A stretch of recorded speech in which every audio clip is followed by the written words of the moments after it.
Welcome back to the Explainer, everyone. I really hope you enjoyed our last deep dive into the Suez Canal crisis and, exactly why your everyday prices suddenly spiked.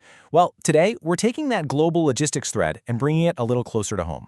We're going to unpack a massive, honestly kind of mind-blowing, mystery that affects how we all shop every single week. The absolutely wild supply chain differences between two retail titans, Costco and Walmart. I gotta tell you, when I first dug into how differently these two empires operate behind the scenes, I was genuinely shocked. But real quick, before we peel back the layers of this corporate puzzle, do me a favor and hit that like button, subscribe, and ring the bell so you can join our community of supply chain insiders. You absolutely won't want to miss an update as we keep decoding the hidden strategies that are literally moving the world's goods. All right, let's jump right into this paradox. Think about this for a second. Costco and Walmart sell many of the exact same things, right? The same flat-screen TVs, the same fresh groceries, the exact same household essentials. And yet somehow, Costco, a company that pulls in less than half the overall revenue of Walmart and operates a fraction of the store count, has managed to build one of the most ruthlessly efficient operations we have ever seen.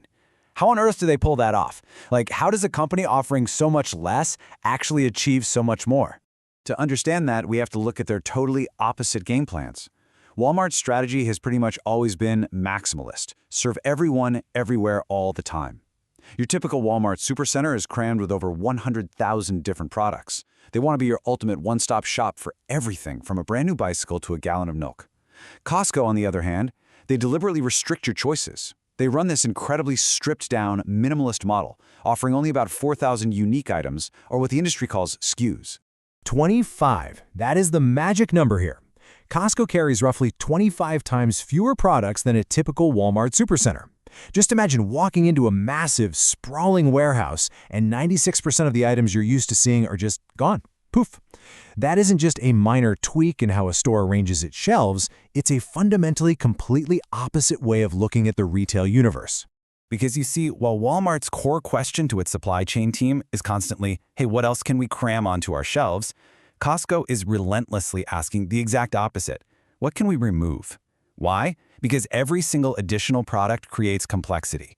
And in the world of logistics, complexity is incredibly, painfully expensive. Stripping away all those extra products completely transforms the entire back end of the business. Seriously, imagine the absolute operational headache of managing 100,000 SKUs. Every single new item means a new supplier you have to negotiate with, a totally new set of purchase orders to process, completely different inventory forecasts, and new storage spots in the warehouse. Ultimately, it just means a vastly higher chance of messing up. Someone literally has to track, count, and replenish every single one of those 100,000 items. It is an exhausting logistical burden. By totally sidestepping that burden, Costco changes the entire game. Ever get paralyzed in the grocery aisle trying to pick between 10 different versions of ketchup or, dozens of blender models? Yeah, Costco doesn't do that to you. They offer just one or two carefully selected options. And they aren't doing this because they're lazy. It's incredibly strategic. By dramatically narrowing the selection, they take all that scattered customer demand and funnel it into massive, predictable volume for just a handful of winners. And here is the golden rule. Volume creates efficiency. When you are only moving 2 types of televisions instead of 20, every single pallet just moves faster. Every truck rolling down the highway is packed to the absolute brim with exactly what's needed. Warehouse operations become beautifully simple to manage. Costco isn't trying to sell everything to everyone. They are just trying to sell the right things faster than anyone else on the planet. Which brings us to a concept that is basically the ultimate speed limit of retail: inventory turnover. It sounds a little like textbook jargon, but it's just a metric that measures how quickly products sell and get replaced on the shelves. In supply chain logistics, inventory that's just sitting in a warehouse isn't earning money, it's actively bleeding it. Turnover dictates how fast your physical, boxed-up inventory magically transforms back into usable cash. And this right here is where Costco's superpower truly shines. Costco turns its entire inventory over roughly 12 times a year. Walmart, which is a total logistics titan in its own right, turns its inventory over about 8.5 to 9 times. Now, to an outsider, 3 or 4 extra turns a year might not sound like a big deal. But in the retail world, that's the difference between riding a bicycle and driving a Ferrari. It is an absolute game changer. Let's break down exactly why that speed matters so much. Moving goods faster gives you a massive, undeniable financial edge over the competition. You have drastically lower storage costs because your goods aren't just sitting around collecting dust for months. You have lower financing costs, way less risk of products going obsolete or spoiling, and just massively superior cash flow. You're basically freeing up all those millions of dollars that usually get trapped inside idle cardboard boxes. It essentially creates this perfectly tuned cash flow engine. Products arrive at the loading dock, they sell out rapidly, cash comes right back into the business, and new inventory replaces it almost immediately. Because this cycle spins so incredibly fast at Costco, they can generate extraordinary revenue without needing those massive, painful markups on the items themselves. They just rely on the sheer momentum of the cycle. But wait a second. Hold on. Because inventory turnover alone doesn't actually explain the whole shebang. We need to rethink what's really happening here. So I've got to ask you, what is Costco's actual product? Spoiler alert, it's not the massive tubs of mayonnaise, and it's definitely not the $1.50 hot dogs at the food court. Here is the massive paradigm shift. Costco sells memberships, not products. The groceries, the electronics, the giant teddy bears, those are basically just a secondary perk. Think about it. While Walmart and everyone else spend billions in advertising trying to coax you into coming inside and buying things, Costco gets paid before you even flash your card at the front door. Paying that upfront fee fundamentally rewires your psychology as a shopper. Once you pay to join the club, you naturally want to get your money's worth out of the deal, right? So you visit more often, you spend way more per trip, and you develop this really intense loyalty to the brand. And for a supply chain manager, that loyalty leads to the absolute holy grail of retail, highly predictable demand. And this predictability just cascades through their entire operation. When you know exactly what your members are going to buy week in and week out, your forecasting becomes laser accurate. Better forecasting means much tighter inventory planning, which dramatically reduces waste.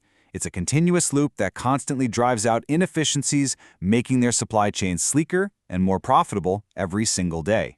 And the proof of this strategy is genuinely staggering. Over 90%. That is Costco's membership renewal rate in the US and Canada. Over 90%. Customers don't just casually shop there. They literally subscribe to the ecosystem year after year. That level of guaranteed recurring retention is an extraordinary competitive advantage. It gives their logistics network an incredibly stable foundation to build on. But to pull all this off, Costco relies on a hidden superpower that most companies frankly struggle with: the extreme operational discipline to just say no. When other retailers are salivating over shiny new brand deals, manufacturer expansions, and endless new product lines, Costco is perfectly comfortable rejecting them to protect their simplicity. The battle for shelf space at Costco is absolutely ruthless. It's honestly like trying to get past the bouncer at the most exclusive club in town. It is incredibly difficult for a brand to get stocked, and every single position has to constantly justify its existence through exceptionally high sales, or boom, it gets pulled immediately. But because that one shelf spot guarantees massive, concentrated volume, suppliers will happily slash their own profit margins just to be in the building. So that brings us to the most logical follow-up question, right? If this 4,000 SKU membership-driven high-turnover model works so flawlessly, why doesn't every other retailer just copy it? Why doesn't Walmart just wake up tomorrow morning and slash its inventory in half? Well, because it's incredibly hard. It requires fundamentally retraining human psychology.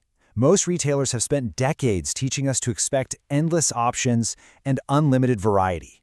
It takes immense, hard-earned trust to train customers to actually expect less selection. And more importantly, it takes fierce corporate discipline to reject short-term revenue grabs just to maintain back-end efficiency. Most publicly traded companies simply cannot resist the urge to add more. Which brings us to our core takeaway for today's explainer. Costco built an absolute global empire not by adding more features, more products, and more complexity, but by relentlessly stripping away everything non-essential. They prove every single day that in business, simplicity isn't just a nice design choice, it is the ultimate competitive advantage. So does that completely change how you view your next weekend run to the warehouse store? Because it definitely changed mine. I'd love to hear your thoughts down in the comments. And hey, if you enjoyed this, you won't want to miss our next explainer, where we dive into the logistics revolution of electric trucks versus diesel, and how it is going to fundamentally reshape global transportation. Make sure to hit subscribe and that bell icon so you don't miss it. Thanks so much for learning with me today, and I'll see you in the next explainer.